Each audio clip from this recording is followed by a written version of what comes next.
Hello, sir. How are you? Good morning. Please make yourself comfortable.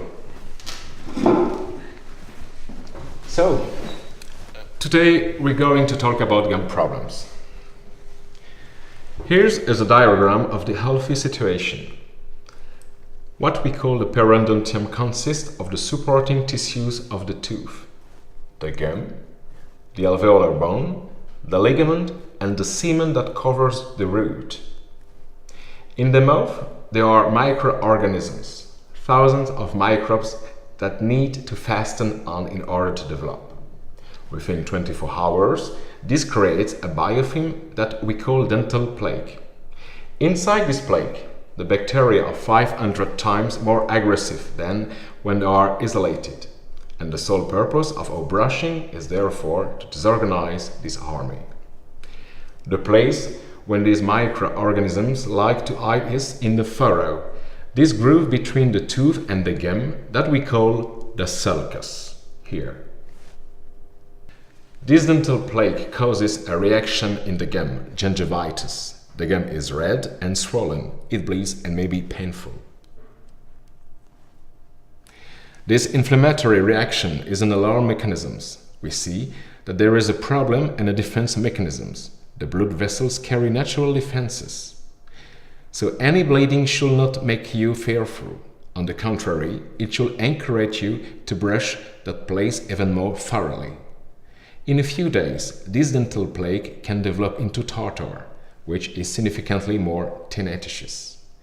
If we do a scaling on this stage, the process is reversible. The gum returns to its original state and there is no loss of bony tissue. However, if the tartar builds up into often and or if the patient is weaker, the gum can no longer play its defensive role and the microorganisms can penetrate more deeply into the sulcus and form what we call a periodontal pocket. Under the gum are the bony tissue and ligament that provide real support for the tooth, and these tissues are gradually destroyed by the advance of the tartar.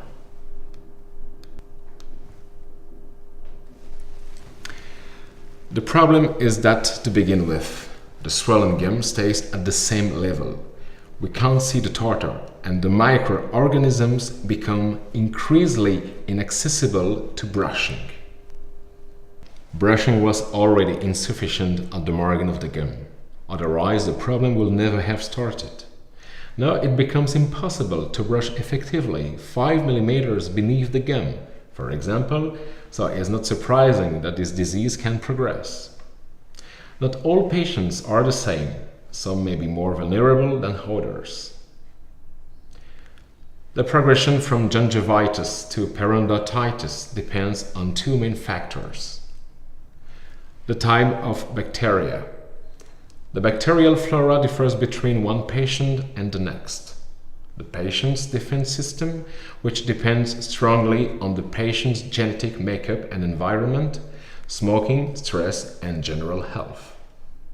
To make the diagnosis, as well as X-rays, we use a periodontal probe. This is an instrument that allows us to measure the depth of the pockets around each of your teeth. The bad news is that any destroyed bone stays destroyed. The good news is that we can try to stop the disease at the stage when we are tackling the problem today. How do we do this? Well, by mechanically removing the bacteria through deep scaling and planing. This is the role of the professional. And by neutralizing on a daily basis the bacterial load on the surface of the gum. This is your role, naturally. So, let's take a moment to talk about this plaque control.